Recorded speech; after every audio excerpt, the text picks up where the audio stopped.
Magandang araw po ulit mga kabayan at mag-share po naman ulit ako sa inyo ngayon ng isang simpleng recipe ng baka. At ako po yung nakakapanood ngayon sa internet ay usong-usong ngayon yung beef pares. Tayo po yung magluluto ng beef pares overload. At ito ho yung ating gagamitin. Ayan. Meron ako din biniling baka. Ayan, taba. At saka halong laman, pinili ko sa ito. Ito yung masarap talaga sa pares. Hindi ito yung sebo na taba. Ito yung mismong taba ng baka. Ito yung maligat. Yan, napakasarap po niyan. Oh. Yan, sarap po yan. Gawin nating beef pares. So, pinarepare ko na ho yung ating mga gagamitin. Meron na po tayo ditong sibuyas. Tapos ay bawang, kaunting luya. Meron din po tayong dahon ng laurel at star anise. Dahong mura ng sibuyas, gagamit po tayo ng asukal, paminta, kaunting liquid seasoning, oyster sauce at toyo. So simulan na po natin at para maya-maya ay makakain tayo ng masarap-sarap na beef pares. Gagamit po tayo ng pressure cooker para po tayo ay mabilis, pero kung ayaw nyo po ng pressure cooker, pwede po kayo mag-slow cooking. Kasi medyo matagal-tagal po, kaya pressure cooker ang ating gamitin. Buhayin na natin itong ating kalan. At initin natin yung ating pressure cooker. Magigisa po muna tayo. Yan, nainit na yung ating pressure cooker. Maglagay tayo ng mantika. Magigisa tayo.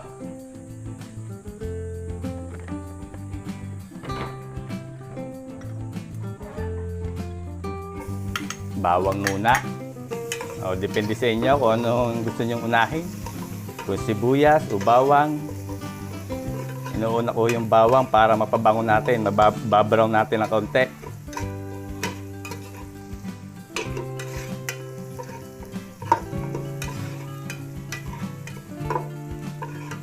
Pero wag po natin susunugin at yan ay mapait. Ayan, tapos lagay po natin ang ilagay po tayo konting luya, gisa rin natin. Huwag nating ilahat yung luya at baka maglasang tinola yung ating pares. Konting luya lang ho at pampa-aroma lang yan at pampatanggal ng lansa-lansa.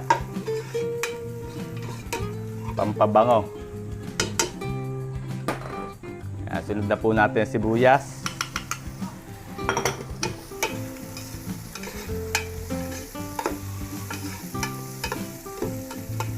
Luto-lutuin lang po natin yung sibuyas, bawang at luya.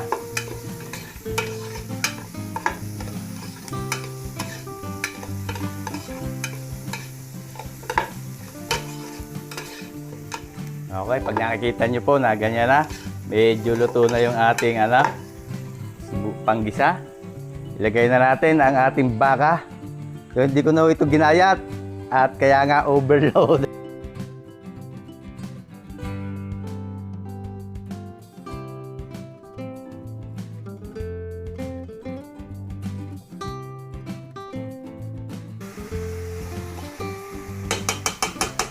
At timplahan po natin.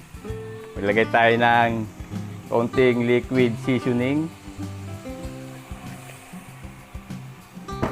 Ating aromatics, dahon ng laurel at yung star anise. Yung star anise po, hindi po natin dapat damihan yan.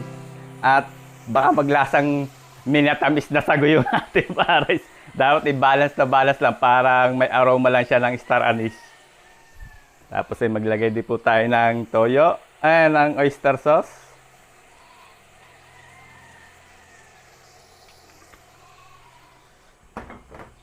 Tapos lagyan din po natin ng konting soy sauce. Yan. Siyempre, paminta. Black pepper.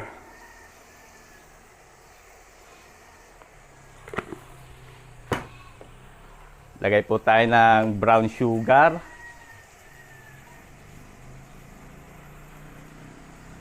Depende po sa inyo kung gusto niyo medyo matamis-tamis, pero yung siyempre, yung pares, ayaw natin gawin masyadong matamis. Kailangan balance din yung tamis at saka alat. Hindi naman to asado o putsero. Yan, sangkutsahin lang po natin yung ating baka. Ang laki. Isang tipak Tapos ay atin na pong sabawan.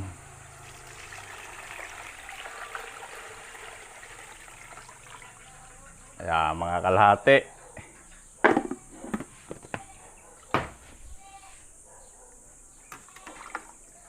Okay, takalubang po natin.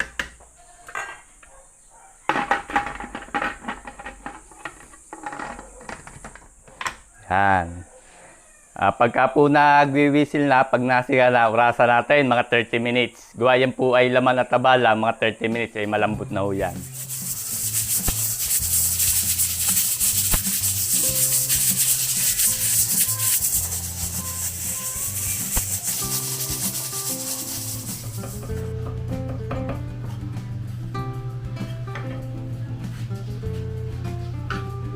Pinalamig na natin mga kabaya. Pagkatapos ng 30 minutes, buksan na natin. Ayan na yung itsura. Natay na natin ang apoy niya. Tingnan natin kung malambot na. Ayun. Malambot na. O, tingnan, nakakalasta. Ayan. Yung taba. Maligat pa rin yung taba. Kaya masarap. Kuhain po uli natin ang apoy. Titimplahan lang natin ang konting patis. Kaya kung ayaw nyo po ng patis, pwede po kayong gumamit ng asin o toyo. So, meron na ako dining cornstarch. Kaya tinuuna ko sa tubig. Lalaputan natin mga kabayan na konti. Hindi naman sobrang lapot. Yung parang, siyempre, medyo malapot yung Paris kanto.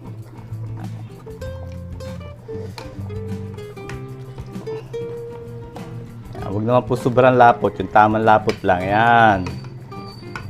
Ganyan. Okay lang ho na medyo matabang pagpalinda yung gagawin ninyo. Dahil ito naman po ay may panimpla pa. Ayan, okay na yung lapot na yan. Oh.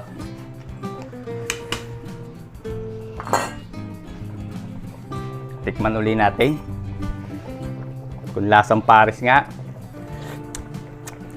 Pares na pares.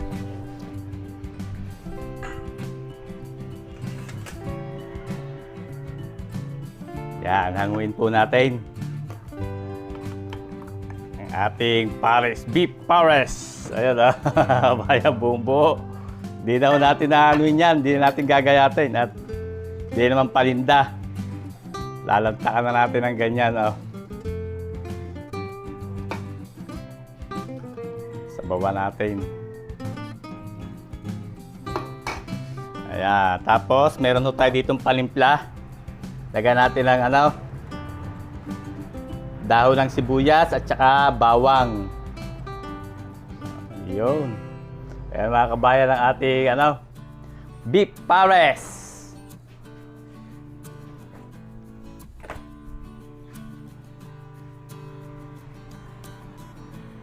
Siyempre, hindi ko kompleto para itong extra soup. Tabi natin at mamaya ay pwede pa ito sa kahit galunggong ang pangulam. Set aside muna natin ito. Tayo magsasangag. Siyempre, may katuwang yan. Sana po ulit tayo dito ng kawali. Tayo magsasangag. Mainit na ang ating kawali. Asbuk na. Lagay ho tayo ng mantika. Tayo magsasangag ng kaunti. Katuwang ng ating pares. Op. Tapos meron ho ako dining bawang. Pinitpit na dinurog na bawang. Ilagay na natin. Sabayan na ho natin ang kaunting asin.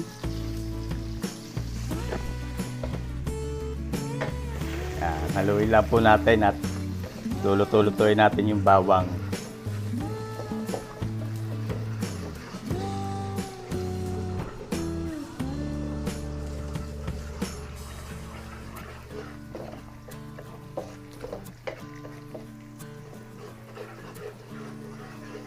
Napakadali lang mga kabayan ng pares.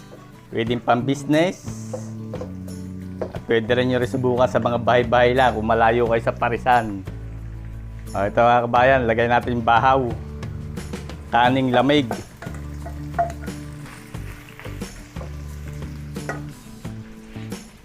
Maglalagay po ako ng kaunting liquid seasoning. Ayan. Kaunting liquid seasoning. Lagyan natin. Optional lang po itong liquid seasoning para masarap yung ating sinangag. Napakabango ng liquid seasoning sa sinangag.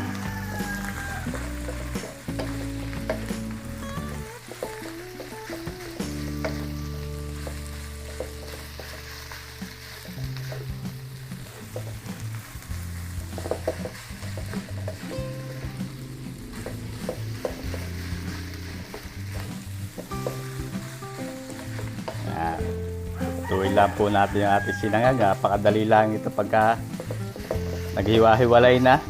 Pwede na yan.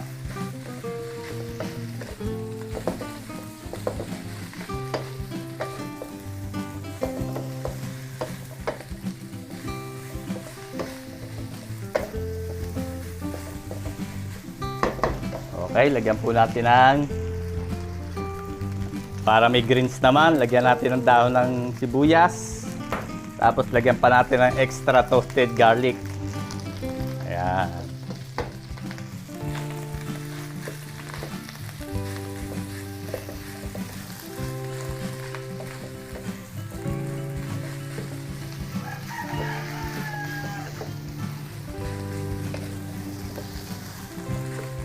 Halo-haloin lang po natin.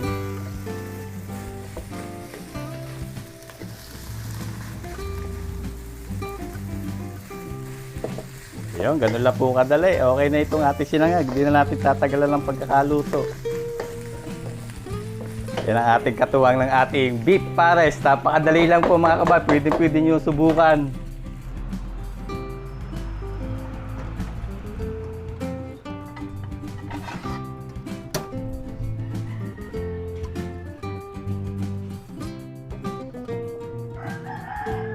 Sarap ito.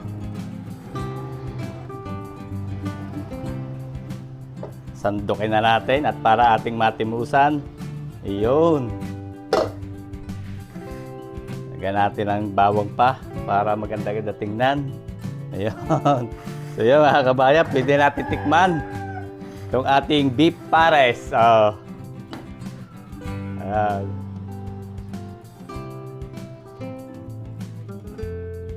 Tapos ito yung ating tamang-tama mga kabayan, meron tayo dining chili garlic oil. Ayan. May chili garlic oil tayo dyan. At atin ang titikman kung masarap nga. Siyempre yun ay sabaw muna. Tikman natin. Go! Panalo eh. Itong ating laman mga kabayan, lambot. Ayan. Ayun. Hindi na ho natin ginayat at pansarili naman. Tapos itong medyo taba. Ito masarap dyan maligat na yan.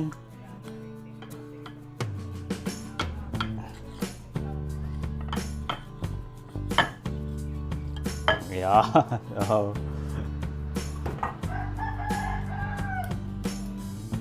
Ayan mga kabayan, tikman po natin. Lagyan natin ng konting chili garlic oil.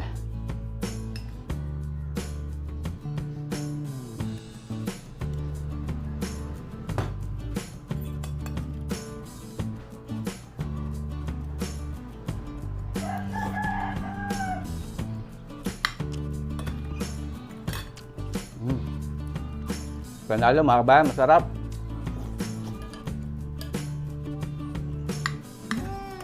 Kain po tayo at talagang napasarap ng tikim.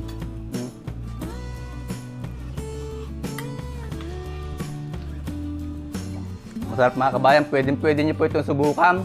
Kung pang negosyo, pwede ho ninyong gayatin o maliit lang yung gayat. Pwede po kayong gumamit ng laman loob o yung laman na may taba. Kasi yung taba po ng baka sa dyan, papasarap dyan sa pares. So hanggang dito na lang tayo mga kabayan. Marami pong salamat sa inyong panonood. Sana po yung nagkaroon kayo ng konting idea. At may natutunan kayo sa ating mga video. Iingat po lagi tayo lahat mga kabayan. At God bless po sa ating lahat. Sana po ay magkita-kita tayo uli sa susunod ko pang mga videos. Kain po tayo, kakain muna. Ayan. At wala ho akong mga pamangkin at mga nasa school.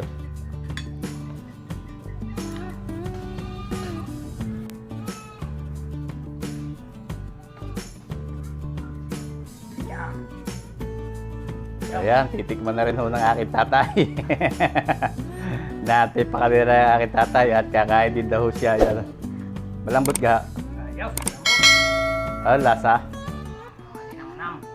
Sarap daw.